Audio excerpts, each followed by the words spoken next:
강순환사회경제연구소 홍시열 소장이고요. 예, 제가 저녁에 지금 제주도 비행기를 타야 돼요. 그래서 시간이 늦춰지면 안 돼요. 그래서 제 시간이 원래 5시 25분까지잖아요. 그래서 제가 그냥 5시 25분까지 어떻게 맞춰보겠습니다. 일단 순환경제와 탄소중립과 관련해서 몇 가지 오해가 있습니다. 일단 그 부분을 먼저 짚어드리고 우리가 제로 웨이스트로 가기 위해서 무엇을 할 것인가 한번 살펴보겠는데요. 폐기물 인벤토리에서 폐기물 부분 온실가스 배출량은 2.3%예요. 솔직히 말해서 이거 딱 들으면 탄소 중립을 위해서는 쓰레기 안 중요해. 그러니까 선택과 집중을 해야 돼. 이런 생각이 바로 들게 됩니다. 근데 폐기물 부분 온실가스 배출량은 소각과 매립에서 나오는 온실가스만을 보기 때문에 이런 문제가 발생을 합니다. 물질 이용의 전 과정을 관리하자는 게 순환경제잖아요. 그러니까 물질의 사용량을 줄이고 재활용을 많이 해서 천연자원의 소비량을 줄이자라는 게 순환경제입니다.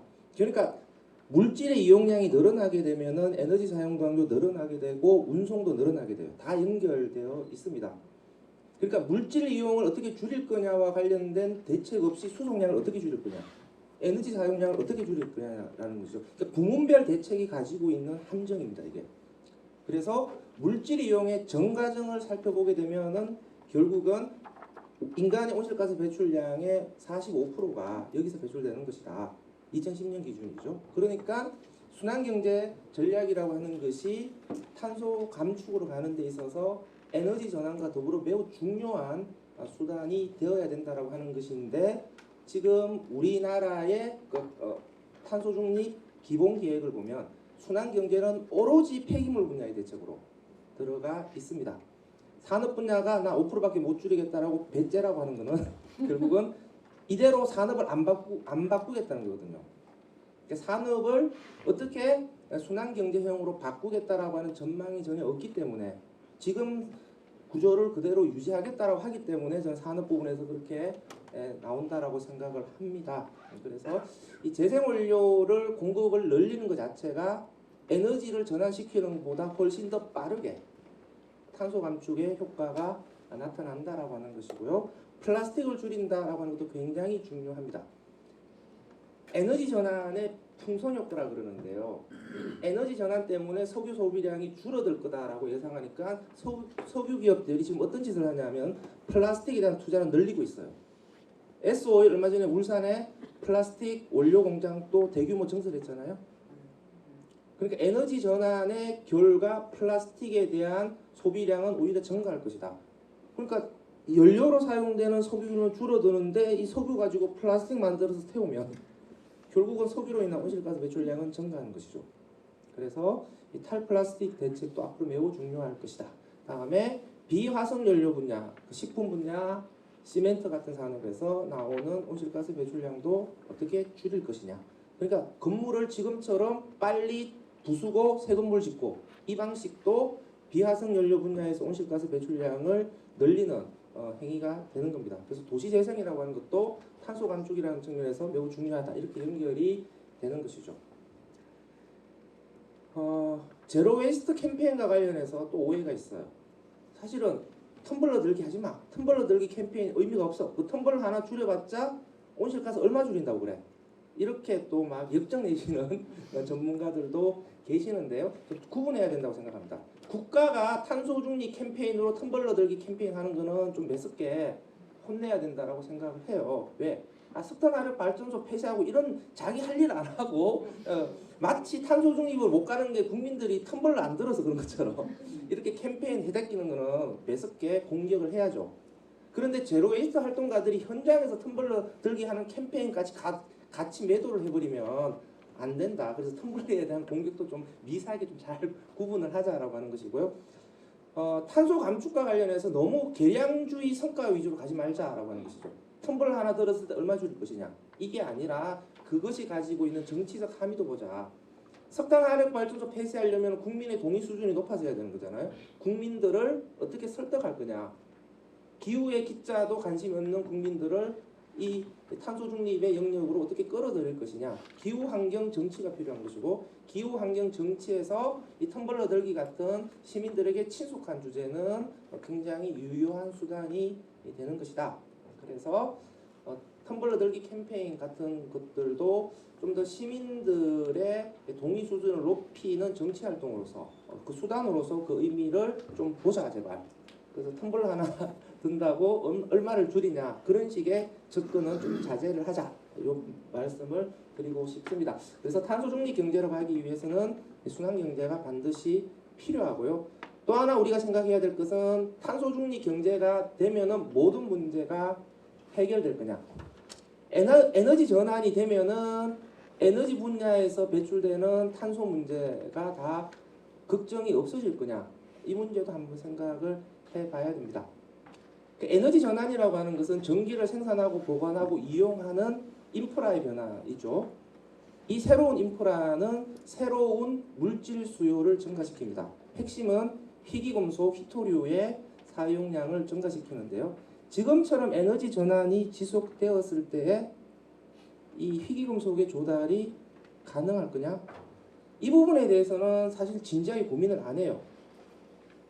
그러니까 이런 것이죠. 에너지 전환의 결과 지속 가능한 에너지 생산을 하려면 지속 가능한 물질 조달이 어떻게 될 거냐. 이게 받쳐주지 않으면 에너지 전환도 성공할 수 없다라고 하는 것인데요.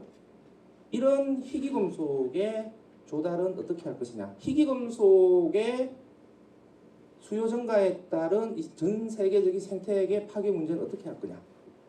그 희토류가 계속 증가하는데요. 희토류를 캐게 되면요. 희토류 강물 안에는 우라늄과 토륨이 반드시 붙어 있어요. 그래서 희토류 강산에는 방사성 오염이 어마어마하게 일어납니다. 중국의 최대 희토류 강산의 방사능 오염 수준은 현재 체르노빌 원전 부지의 방사능 오염 수치 2배라고 이야기를 합니다. 그래서 혹자는 이렇게 날카롭게 이야기를 해요. 세상을 깨끗하게 만들기 위해서, 그러니까 재생에너지로의 전환을 위해서 세상은 더 더러워지고 있다. 그래서 에너지 전환에 따라서 발생되는 여러 문제들에 대해서도 우리가 종합적으로 봐야 된다. 에너지 전환은 굉장히 중요한 문제지만 에너지 전환만으로 모든 문제가 해결되지도 않으며 새로운 폐기물 문제, 새로운 자원 조달의 문제가 발생을 하는 것이다. 그렇기 때문에 그런 문제들에 대응하기 위한 수단으로서의 순환경제 접근도 또한 중요한 문제다. 이렇게 해서 문제들을 좀 더 입체적으로 종합적으로 보려는 노력들이 필요하다고 생각을 하고요. 다음 제로웨이스트 개념 넘어가겠습니다. 제로웨이스트로 가기 위해서 시민의 개인 실천뿐만 아니라 인프라 확대도 같이 구비되어야 된다라고 하는 것이고요. 시민 행동도 중요하다라고 하는 것이고요. 시민 행동이 되기 위해서는 풀뿌리에서의 커뮤니티가 많아져야 된다고 생각하고, 서울시 같은 경우에는 사실 오세훈 시장이 들어서면서 주민 자치의 활동이 지금 위축되고 있는데 좀 안타깝다라고 생각을 합니다. 주민 자치의 활동이 복원되는 것이 굉장히 필요하다라고 생각하고요. 주민 자체가 가지고 있는 그 커뮤니티의 가능성을 탄소 중립 순환 경제와 어떻게 연결시킬 것인가라고 하는 것들을 우리가 좀 더 많은 고민을 했으면 좋겠습니다. 자, 지역 단위에서 쓰레기 문제 해결하기 위해서 지금 생각할 수 있는 게 일회용품과 일회용 포장지 어떻게 줄일 거냐라고 하는 것이죠. 일단 법에 정해져 있는 매장 내 일회용품 사용 금지는 철저하게 적용될 수 있도록 지자체의 지도 점검과 시민 감시 활동이 활발하게 전개가 되어야 되고요. 공공기관 주도로 해서 일회용품이 전혀 사용되지 않는 회의 행사 모델들이 분명하게 만들어져야 되는 것이고요. 공공기관 주도의 모델들이 민간에게까지 확산될 수 있도록 또한 노력이 필요합니다. 그리고 장례식장이라든지 아니면 테이크아웃 컵이라든지 배달 음식과 관련해서도 일회용기를 다회용기로 전환시키기 위한 모델 마련이 필요하다라고 하는 것들 말씀드리고요. 그다음에 일회용 포장재 사용을 어떻게 줄일 것이냐라고 하는 것인데요. 일회용 포장재 사용을 금지시킬 수도 있죠. 프랑스는 금지시켰습니다. 30개 야채와 과일에 대해서 플라스틱 포장재 사용을 금지시켜 버렸어요. 그래서 프랑스에서의 방울토마토와 한국의 방울토마토는 이렇게 달라지게 된 것이죠. 그 이유는 아예 2029년까지 EU 전체적으로 다 야채 과일의 비닐 포장 사용을 금지시키겠다. 이렇게 이미 입법 예고를 했습니다. 그래서 불필요한 플라스틱 사용 금지와 관련된 규제 강화도 필요하다. 두 번째, 용기의 재사용 확대가 필요하다. 소주 맥주병만을 지금 씻고 재사용할 것이 아니라 다른 영역으로까지 가능해야 된다. 지금 지역 단위에서 좀 한번 해볼 수 있는 것은 지금 한살림에서 열심히 지금 하고 있는데요. 지금 한살림 모델을 조금 더 활성화시킬 수 있는 방법을 지역 차원에서 해볼 수는 있을 것 같고요. 한살림에서 세척 재사용하고 있는 이 유리병 모델을 그럼 우리가 지역에서 모아준다면 한살림 세척 설비를 이용해서 세척해서 재사용할 수 있을 것이다 라고 생각을 하고요. 좀 더 사실은 산업계가 전면적으로 나서서 여러 생활용품들까지 재사용할 수 있는 모델로 가져가야 됩니다. 세 번째로는 이제 일회용 포장재 사용을 줄이기 위해서 제로웨이스트 매장들이 확대가 되어야 되는 것인데요. 일단 올해 2월 27일 날 자원재활용법이 개정되면서 국가와 지자체가 제로웨이스트 매장을 행정적, 재정적으로 지원할 수 있는 근거가 새롭게 신설되었습니다. 그러니까 지자체 주도로 해서 제로웨이스트 매장이 확대될 수 있는 지원책이 필요한데요. 지금 서울시가 오세훈 시장의 역점 사업으로 제로마켓 사업을 하고 있습니다. 지금 한 100곳 정도 늘렸고 올해까지 300곳으로 늘리겠다라고 하는데요. 지금 답답한 게 제로마켓을 서울시 사업으로 가져가요. 그러니까 서울시와 지자체의 매칭 사업으로 가져가서 각 구가 자기 지역에서 주민자치회던과 같이 연계시켜서 마을 단위의 제로마켓을 어떻게 늘릴 거냐 이 고민을 해야 되는데 이거는 서울시는 오세훈 시장의 자기의 모든 성과로 제로마켓 사업을 가져가려고 그래요. 이렇게 되면 성공하기 어렵습니다. 제로마켓이 성공을 하려면 세 박자가 맞아떨어져야 돼요. 첫 번째 지자체의 지원이 있어야 되고 다음에 주민들이 제로마켓을 이용할 수 있어야 돼요. 그러니까 주민들의 인식의 전환, 그러니까 제로마켓을 받쳐주는 주민 커뮤니티가 있어야 된다라고 하는 것이고 세 번째로는 생산자가 받쳐줘야 돼요. 그러니까 제로마켓에 판매할 수 있는 제품이 다양해지고 품질이 높아져야 되는데 지금 제로마켓에 들어가는 품질의 퀄리티가 떨어져서 소비자들의 만족도가 높습니다. 이게 양극화가 벌어지고 있어요. 싼 거는 퀄리티가 너무 떨어지고 좋은 거는 너무 비싸고 오히려 포장재가 없는 리필인데도 더 비싸 버려요. 그러니까 제로마켓을 이용하는 소비자들의 만족도가 떨어지게 되는 문제가 발생하는데 이 문제를 해결하려면 결국 생산자가 제로마켓용 제품들을 만들어서 공급을 해줘야 되는데 이 부분은 지금 제 개인적인 생각으로는 내년 총선 이후에 입법 작업으로 좀 가야 되겠다. 그래서 법률에 생산자의 의무로서 그 두 가지가 필요하다고 생각해요. 지금 일정 매출액 이상의 기업들의 경우에는 매년 플라스틱의 감축 계획들을 보고를 하도록 그리고 공표를 하도록 하는 하나, 두 번째로는 제로 웨이스트에 필요한 그 리필용 제품들을 의무 생산해서 공급하도록 하는 뭐 이런 식의 규제 강화가 필요할 거라고 생각합니다. 그리고 정리해서 저는 이 하나의 그림으로 보여드리고 싶은데요. 재사용 도시로 가야 됩니다. 특히 이제 물가가 올라가면서 서민들의 생계가 어려워지고 있고 서울시도 이 고물가 시대에 서울시정이 어떻게 바뀌어야 되냐를 고민을 하고 있는데 결국은 좀 더 싸게 제품을 살 수 있는 모델들이 만들어져야 되는 것이죠. 쓰레기도 줄이면서 조금 더 저렴하게 제품을 소비할 수 있는 구조로의 전환을 어떻게 할 것이냐. 결국은 재사용 도시로 가야 된다라고 하는 것이죠. 그래서 온라인, 오프라인 양 경로에서의 재사용 모델들을 어떻게 할 거냐. 그리고 지금 노원구는 리에너 플라자 지금 서울시 지원 사업으로 개장을 하는데요. 사실은 이 리에너 플라자가 재사용과 관련된 노원구의 핵심 기관으로서 역할을 할 수 있도록 해야 되는데 이게 지금 애초에 설계한 바대로 흘러가지가 않는다라고 하는 것이죠. 그러니까 시민들과 함께 재사용 도시로 가기 위한 전체적인 시스템 개선을 리에너 플라자가 중심이 되어서 어떻게 할 거냐. 그리고 각 가정에 지금 쟁겨져 있는 중고품들을 어떻게 끌어집어 낼 거냐.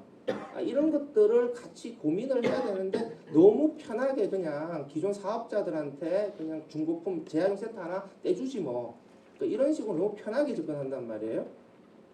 그래서 앞으로 재사용과 관련된 문제 노력들이 더 필요한 시점에서 노원구는 지금 리엔업 사이클 플라자라고 하는 이 귀중한 공간들을 시민들과 함께 재사용 문화를 만들어내는 기회로 만들 수 있어야 된다라고 생각을 하고요.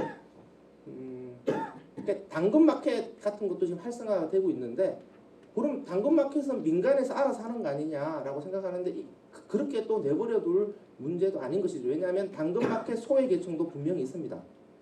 그러면 당근마켓을 이용해서 중고품 거래를 해보자라고 하는 시민들 대상으로 한 교육도 필요한 것이죠. 일본에는 실제 그런 거 많이 해요.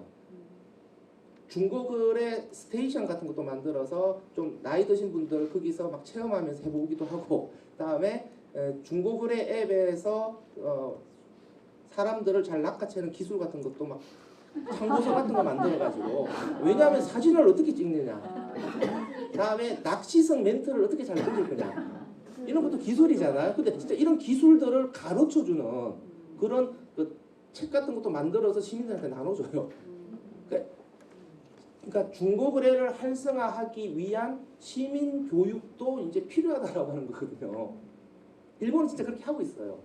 그래서 우리나라도 좀 지자체 중심으로 해서 좀 중고거래를 활성화시키기 위한 다각적인 모델이 필요하다. 다음에 분리배출 체계 어떻게 개선할 거냐와 관련해서 주민보상 연계 거점 수거 방식들 지자체가 엄청나게 관심을 많이 가지고 있고요. 너도 나도 지금 무인해수기 설치를 하고 있는데 장점과 단점 분명하게 있습니다. 그래서 자꾸 장점만 보지 말고 단점도 분명하게 보셔야 된다라고 하는 것이고요. 저는 이렇게 생각해요. 재활용량을 늘리기 위한 방식으로서의 우리 분리배출 체계를 어떻게 개선할까를 고민을 해야 되는 거잖아요. 주민들한테 포인트 주는 방식은 재활용량을 실질적으로 늘리는 방식보다는 분리배출되는 경로를 바꾸는 거거든요. 그러니까 실제 재활용되는 양을 늘리는 효과는 미미합니다. 그러니까 분리배출 하더라도 기존의 분리수거와 선별을 통해서 관리되고 될 수 있는 품목은 오히려 그쪽을 더 개선하는 방식으로 그러니까 선별장을 어떻게 개선할 거냐 이런 방식으로 페트병 관리 체계를 풀어야 되는 거 아니냐 이거를 지자체가 거점에서 주민들한테 포인트를 주는 방식으로 모아서 페트병 재활용을 하겠다 이 방식이 과연 효율적인 것이냐 그리고 이 방식을 통해서 지자체의 재활용량이 늘어날 거냐 안 그렇거든요. 그렇다라고 한다면 오히려 제로 웨이스트 매장들을 조금 더 동네 단위로 많이 확대를 시키고 이 제로 웨이스트 매장 자체를 그냥 분리배출했을 때 재활용되지 않는 것들을 모아주는 주민자원 해수센터로 활용하는 게 오히려 더 필요한 거 아니냐. 예를 들어서 지금 알맹상점에서는 커피 가루 모으거든요. 가정에서도 커피 많이 내려 먹잖아요. 그러면 커피 내려 먹고 남은 커피 찌꺼기는 지금 무조건 종량제 봉투예요. 그런데 커피 가루도 따로 모으면 재활용을 할 수가 있거든요. 그런 것들을 각 가정에서 커피 가루 나오면 이거 말려가지고 가져오게 해서 모으면 종량제 봉투의 배출량을 실질적으로 떨어뜨릴 수가 있단 말이죠. 그리고 작은 플라스틱이라든지 전선 같은 거라든지 실제 모으기만 하면은 재활용이 잘 될 수 있는데 현재의 분리배출과 선별 방식에서는 할 수 없는 것들이 굉장히 많습니다.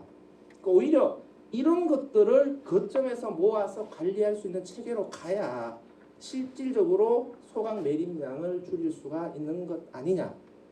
그래서 좀 체계를 좀 더 효율화시키는 방법을 고민을 해봤으면 좋겠다. 그다음에 분리배출 정보를 어떻게 제공할 것이냐라고 하는 건데요. 전 개인적으로 챗 GPT 좀 활용했으면 좋겠습니다. 이놈을 좀 잘 교육시켜가지고 요새 카카오톡에 보면은 에스크업이라고 해서 영어로 에스크업 치시면 에스크업과 친구 맺기 하면은 카카오톡으로 챗 GPT한테 질문하는 거예요. 그러니까 제가 볼 때 분리배출 정보 제공과 관련해서 제일 좋은 거는 내 손안의 분리배출 같은 앱을 다운받아서 그 앱을 통해서 분리배출 정보를 얻자가 아니라 카카오톡으로 그냥 질문 던져버리면 챗 GPT와 연계시켜서 그냥 바로바로 분리배출을 어떻게 해야 되는지에 대한 정보를 편하게 받을 수 있는 이 체계를 만들어주면 그냥 해결되는 것 아니냐. 되게 쉽게 할 수 있는 건데 지금 우리가 너무 어렵게 지금 고민하고 있는 것 아니냐, 좀 이렇게 생각을 합니다.